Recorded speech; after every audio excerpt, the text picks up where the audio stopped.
Hey guys, what's up? So I'm noticing so many people on social media be so emotionally charged when it comes to politics. I know that this year is a crazy year. There's so much going on globally, and it's because behind the scenes, energetically and spiritually, there's a lot going on.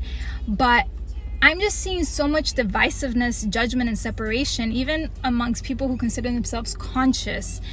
And the thing is that you can have an opinion and be very passionate about something that you believe in, and even politically, right? And you can feel that you're on the right side of something, and that is great.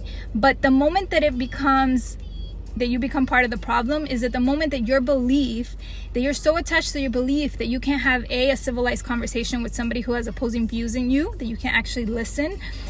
Two, when you feel like you need to unfriend someone or you can't be friends with someone who thinks differently than you.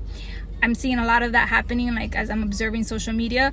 Or when you get violence towards another person, or you become really just aggressive, calling people stupid, or just name calling because someone thinks differently than you.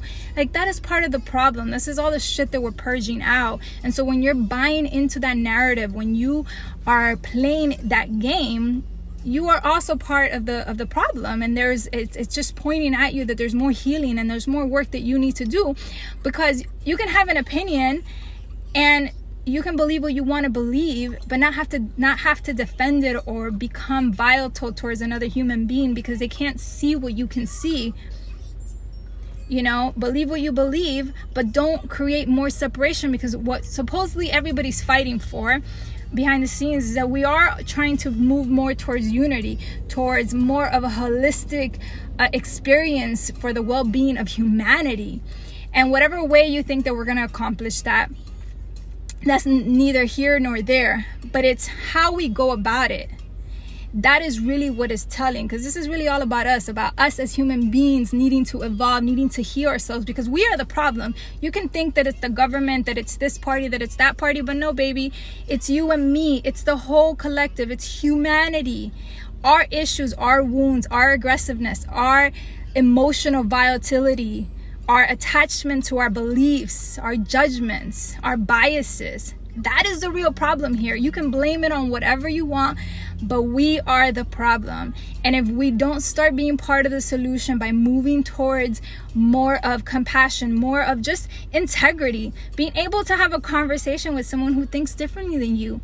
You want to talk about equality, everybody needs to be the same? Well, start there. Look in your own life. Can you have a conversation with somebody who thinks differently than you, who looks differently than you? Can you? Can you really do it with an open heart?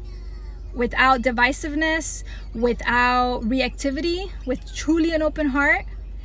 And just put yourself in somebody else's shoes for a minute, even if it's not your shoes. And you can still keep your opinion. That doesn't mean that you have to buy into somebody else's beliefs. But can you allow yourself to be open enough to listen to someone else?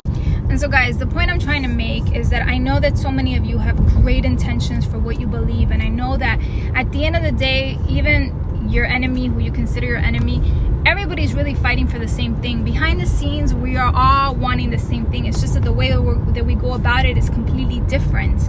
Okay, but if you are able to zoom out and see the bigger picture, you see that everybody is really fighting for the same thing, but they're coming from different spaces, because they have different beliefs, they have different fears, and our fears and our beliefs and our unhealed wounds will cause us to take action in different ways, because we're coming from a fear space, right?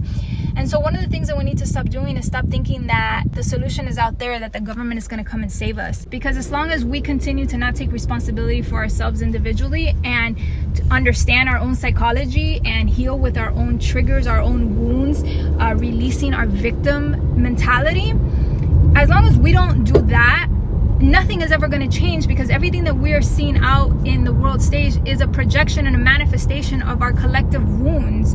And so the real work comes down to us understanding our own psychology, getting out of the victimhood, healing our wounds. Because as long as we don't understand our own psychology and deal with our own wounds, we will always be manipulated by something outside of us. You know, people will easily be able to manipulate you to their own agenda, because you're always going to react from an emotionally charged space when you have unhealed wounds, when you don't understand your own psychology, then your psychology will always be used against you.